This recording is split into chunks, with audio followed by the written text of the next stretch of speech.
여기 뇌과학 덕후 K씨가 있습니다. 하버드와 나사, 전 세계 석학들이 증명한 이론들로 가장 과학적인 하루를 설계하는 남자죠. 그럼 이제부터 K씨를 밀착 관찰해보겠습니다. 일요일 밤 9시 K씨가 핸드폰을 스크롤하고 있습니다. 지금 뭐 보세요? 조금 헛헛해서 배달앱 보고 있었어요. 아침에 출근하셔야 하는데 괜찮으시겠어요? 걱정 마시고 지금부터 잘 보세요. K씨는 검지와 중지로 자신의 이마를 가볍게 두드리기 시작합니다. 1초에 한 번씩 정확히 30번 이마를 두드려요. 그리고는 배달앱을 끄고 물 한 잔을 마십니다. 지금 뭐 하신 거예요? 이거요? 저만의 식욕 억제법이에요. 미국의 리처드 웰 연구진은 고도비만 환자들에게 말합니다. 지금부터 가장 좋아하는 음식을 상상해보세요. 그렇게 식욕을 최대치로 끌어올린 뒤 30초간 다음 4가지 행동 중 하나를 하게 했죠. 가만히 벽 보기, 발끝으로 바닥치기, 손가락으로 귀 두드리기, 그리고 손가락으로 이마 두드리기. 놀랍게도 모든 행동들이 식욕을 어느 정도 억제했습니다. 하지만 그 중에서도 이마 두드리기의 효과가 가장 컸어요. 식욕이 무려 3분의 1 수준까지 뚝 떨어졌죠. 비밀은 뇌 이미지 처리 방식에 있습니다. 우리가 밤에 배달이 땡기는 건 위장이 비어서가 아니라 뇌가 치킨을 생생한 이미지로 떠올리기 때문입니다. 그런데 여기서 이마를 두드리면 뇌의 시각 비질이 교란됩니다.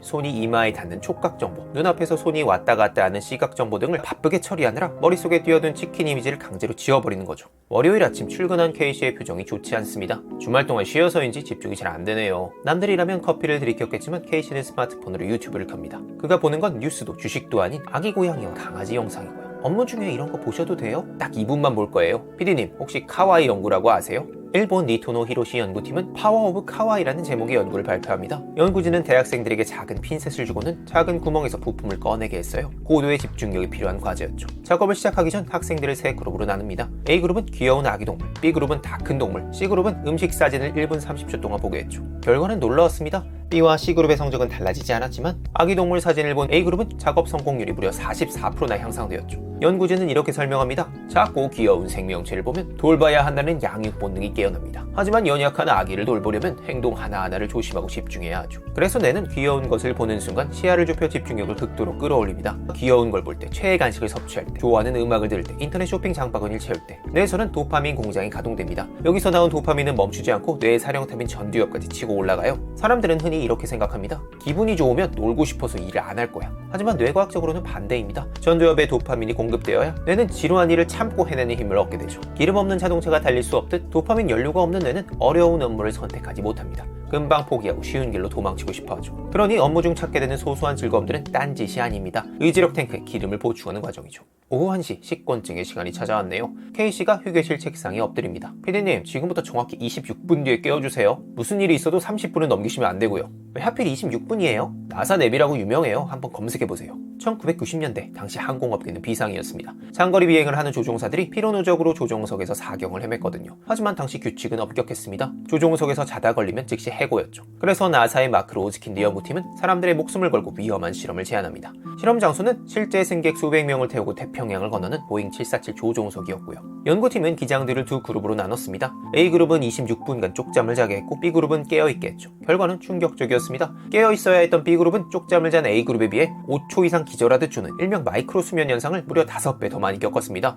또 공포스러운 사실은 조종사 본인은 자기가 졸았다는 사실조차 기억 못했다는 점이고요. 딱 26분을 잔 A그룹은 반응 속도는 34%, 각성도는 54%나 올라갔죠. 하지만 여기서 중요한 건 타이밍입니다. 연구에 따르면 낮잠이 30분을 넘어가기 시작하면 우리 뇌는 깊은 수면 단계인 서파 수면으로 진입하게 됩니다. 이 상태에서 억지로 잠을 깨면 오히려 머리가 멍하고 몸이 천근만근 무거워지는 수면 관성 현상을 겪게 되죠. 개운해지려고 잔잠 때문에 오후 시간을 무기력하게 보내게 되는 겁니다. 매일 함을 읽던 K씨의 얼굴이 붉어집니다. 협력업체에서 사고 쳤어요. 근데 본인은 오늘부터 휴가래요. K씨는 부들거리는 손을 가라앉히며 깊게 심호흡을 합니다. 그리고 이렇게 답장을 보내요. 휴가 푹 쉬다 오시고 목요일에 해결 방안 같이 고민해봐요. 갈매기.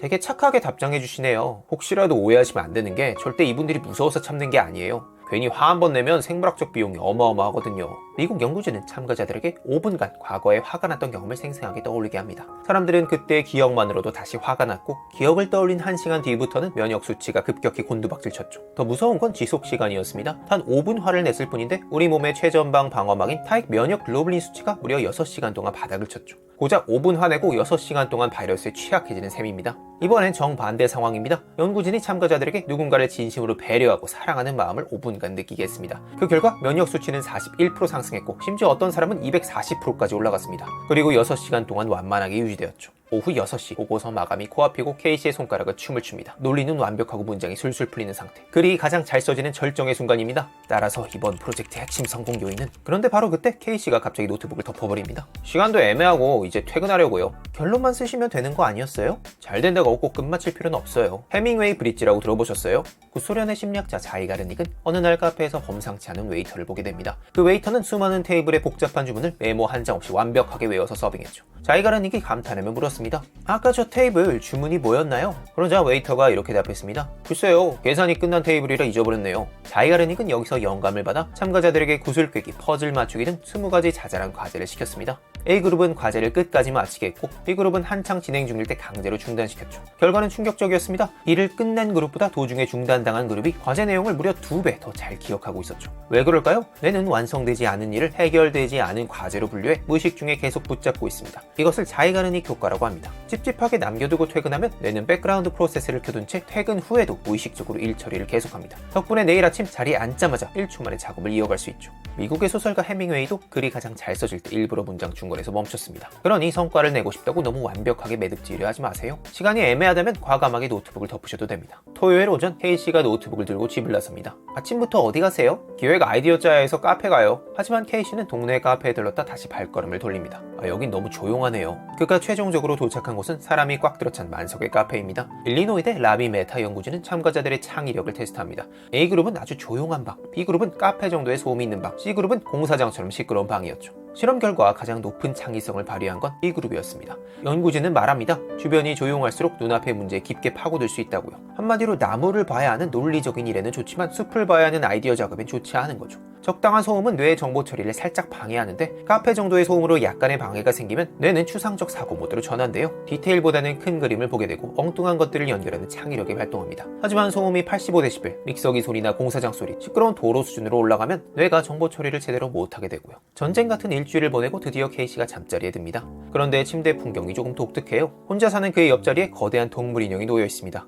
이거요? 제 천연 수면제예요. 카네기 멜론대 마이클 머피 연구팀은 400명의 성인을 대상으로 포옹의 효과를 연구했습니다. 낮에 심한 말다툼이나 갈등을 겪었더라도 그날 누군가와 포옹을 한 사람은 부정적인 감정이 훨씬 적었어요. 더 놀라운 건 다음날 아침이었는데요. 포옹을 못 받은 사람은 다음날까지 스트레스가 남아있었지만 포옹을 받은 사람은 부정적 감정이 사라진 채로 아침을 맞이했습니다. 누군가를 안을 때는 옥시토신이 분비됩니다. 이 호르몬은 행복감을 줄 뿐만 아니라 스트레스 호르몬인 코르티솔 수치를 급격히 떨어뜨리죠. 재밌는 건 이 효과가 꼭 사람이어야 할 필요는 없다는 겁니다. 연구에 따르면 폭신한 사람 모양 쿠션을 껴안고 통화하는 것만으로도 코르티솔 수치가 획기적으로 감소했습니다. 뇌는 부드러운 촉각만 느껴져도 누군가와 접촉하고 있다고 착각하는 거죠. 시청자분들께 마지막으로 하고 싶은 말 있으세요?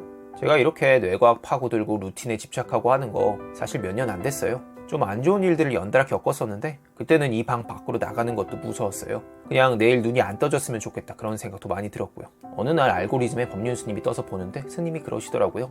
아침에 눈을 뜨면 3번만 크게 외치라고요. 아이고 살았다. 아이고 살았네. 오늘도 살았네. 살아있는 것만으로도 기뻐하면 다른 건 별로 중요하지 않다고요. 어제 내린 비로 젖어 있을 필요는 없잖아요. 내일은 내일의 태양이 뜰 테니까. 오늘 영상은 메이지대 교수 호타 슈고의 습관은 나의 힘을 참고했습니다. 오늘 소개드린 내용 외에도 중요한 일을 할 때 시계바늘을 1.5배 빠르게 해야 하는 이유, 슬플 때 억지로 웃지 말아야 하는 이유, 매일 셀카를 찍어야 하는 이유 등 112개나 되는 다양한 습관이 수록되어 있습니다. 뇌과학적으로 증명된 업무 효율화 습관, 공부 습관, 건강 습관, 멘탈 습관 등 나에게 맞는 습관을 찾을 수 있고 일상에서 실천할 수 있게 해주기에 당장 오늘부터 써먹을 수 있는 방법이 필요하신 분들께 추천드리는 책이었습니다. 오늘도 끝까지 들어주셔서 감사합니다.